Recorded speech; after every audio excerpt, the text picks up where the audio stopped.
Hey there, my name is Alex, I am the Silver Mont, and in this video we're going to talk about Monster Hunter Wilds.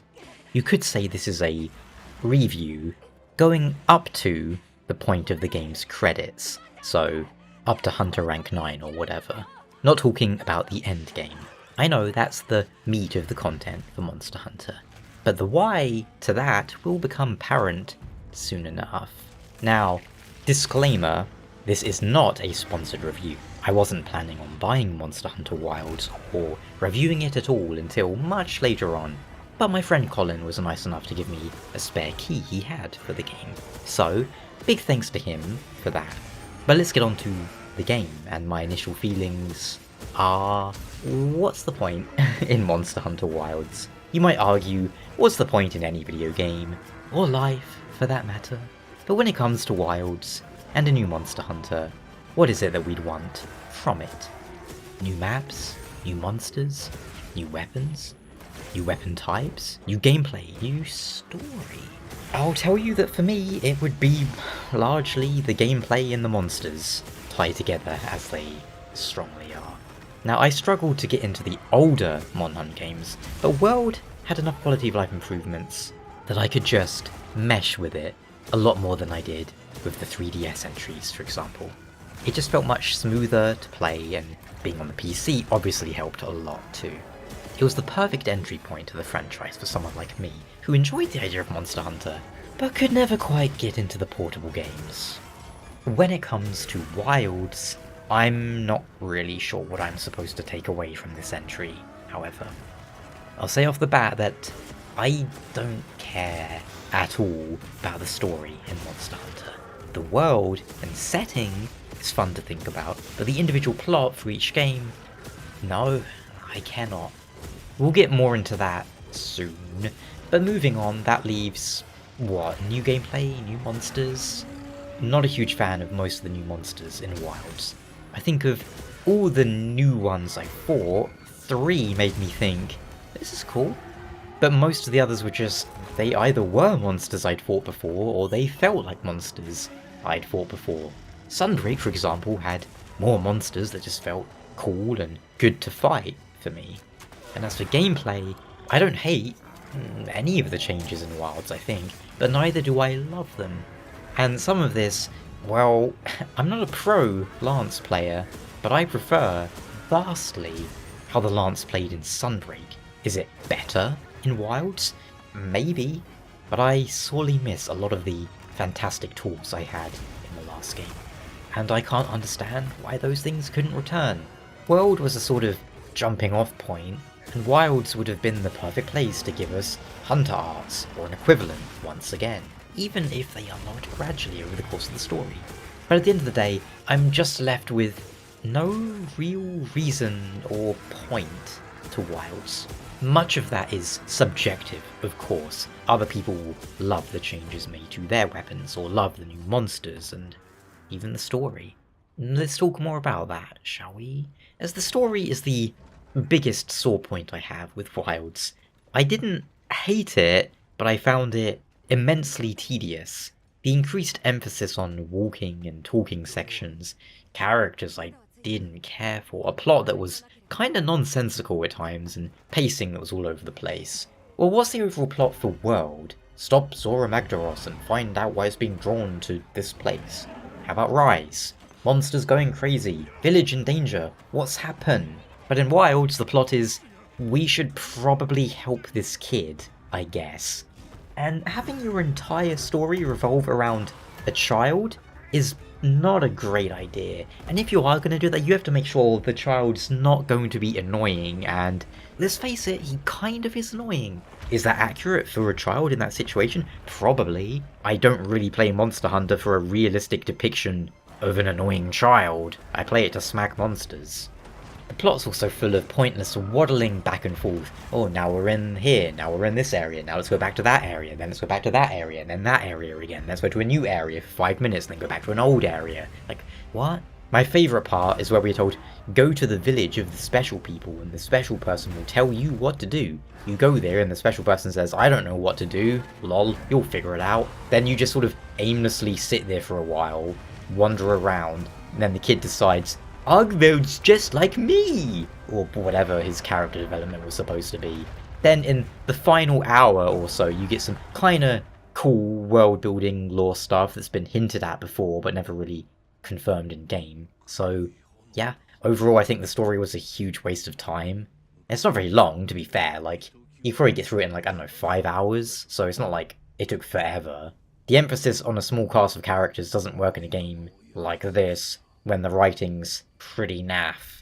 It works in a game like, for example, Baldur's Gate, because you spend a lot of time with these characters, you get to know a lot about them, they all have individual quests and storylines, and they have their own sort of agency. In Monster Hunter, it's all extremely superficial, and even like the main character, the kid, nothing really about him feels natural. It's very ham-fisted in a hokey kind of way. You may, or may not, be aware that I made a video about the beta. I want to touch on that quickly, the sort of demos or whatever. A lot of people replied to the issues I had with the beta, saying things like, oh well, you know, in the final game it all makes sense, that thing that you're complaining about, or the weather plays a huge role in the gameplay. Monsters change their entire moveset when the weather changes. But they don't, actually. Turns out, I was kind of right in my initial assessment. The weather barely impacts anything other than the visuals, and it's also barely even a mechanic. Like, it happens kind of in the first area, then they gave up on it? Question mark? There's the whole alpha monsters in the pack thing, which happens once in the game, and then is never brought up again? Question mark?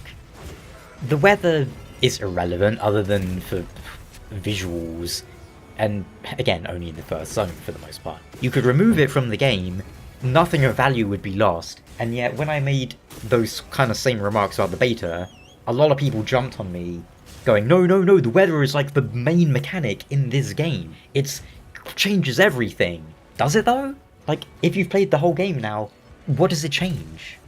Other than how things look, which isn't important at all. And this stems into the performance issue. Monster Hunter Wilds is horribly optimized, and the game feels like 200 different directors made it, and they all had their own idea about what they wanted it to do. One of them wanted the weather to be super important, one of them wanted alpha monsters to be really important. Maybe 90% of the game's budget went to the Jin Dahad fight, which comes out of nowhere, by the way, in the story. We spent like a whole chapter bigging up Doshugama for some reason, when he's a joke. The whole game with Argveld, then the actual monster that feels like fleshed out battle is, oh, we're going through an area. By the way, this thing suddenly chasing us is like the guardian of this. What? It pops up out of nowhere. It's so weird. And this all comes back to the performance in a lot of ways. A game that looks this bad should not run this poorly. You gotta pick one of the two. You either have some amazing 10 out of 10 visual game that nobody can run on current hardware, or you make a game that looks okay, but runs well. I mean, or if you're a Rockstar and you have infinite money, you do Red Dead Redemption 2, which came out 7 years ago and still looks better and runs better than pretty much 90% of the games that come out now. Wild's performance is a mess. Yes, I was mostly able to keep an okay frame rate, I would hope so, with a 4070 Ti, but that doesn't mean the performance issues aren't there, and a lot of this comes down to the CPU side of things. The developers don't seem to quite get what frame generation is meant for, because it isn't LMAO just put in frame gen and get magical frames to go from 30 to 60. That's not how it works. Ideally, you wouldn't even be turning frame gen on until you're like already hitting like 90 or something FPS. The more frames you have to start with, the better for frame generation. And in Wilds, no, they really want you to turn it on. I had to turn it off because 3-4 times it just broke for me and started juddering all over the place. It's like I would get halfway through a frame and then it would play the last frame, sort of. I don't even know how to explain it, but it made the game unplayable. I've actually had that happen with another game, Remnant 2, but in Remnant's 2 case, this issue only happened when I alt-tabbed, like, a lot. Not like once or twice, but like if I alt-tabbed a lot, which I am often guilty of. In Monster Hunter, I wasn't alt-tabbing at all, it would just happen. On top of that, something about the game's colour grading is completely broken. Now, I spent a while looking this up online, and again, it's something I mentioned in the beta, and people are like, just adjust your brightness or whatever. That's not the issue here. It's something fundamentally broken about the actual game, or they actively decided to make the game look like a washed out mess. And yes, this is still the case in full sunshine. It looks better in full sunshine, but 90% of the game is a low contrast, cloudy mess. It's most obvious when you go from cutscenes to gameplay, where the contrast levels and the tone mapping go from okay and like looks fine in the cutscenes to miserable in the gameplay. All of the footage in this video, by the way, is with a reshade or whatever it's called on, which I think shows up in the recordings. The reshade is just to try and make the contrast levels a bit more pleasing to my eyes. I also turned volumetric fog off completely, because not only is it used as a crutch by the game to hide pop-in, it's used way too aggressively. Volumetric fog should be for stuff that is like 3 miles away, roughly, you know? Or at least 1 mile away, not 20 feet away. It's used so aggressively in this game, and I hate it. So in summary, whilst the Lance had, some nice changes, I resent the loss of my Sunbreak abilities, I don't care for the story, most of the new monsters didn't hook me, and yeah, that's all subjective, but the way the game looks and runs, well, subjectively you could like the way it looks, maybe if you have cataracts, but it's possible, but no one can defend the way this game runs because it is objectively unacceptable, especially for a AAA release. This all sounds really negative, doesn't it? But now I'm going to do a 180 and say, this isn't a bad game.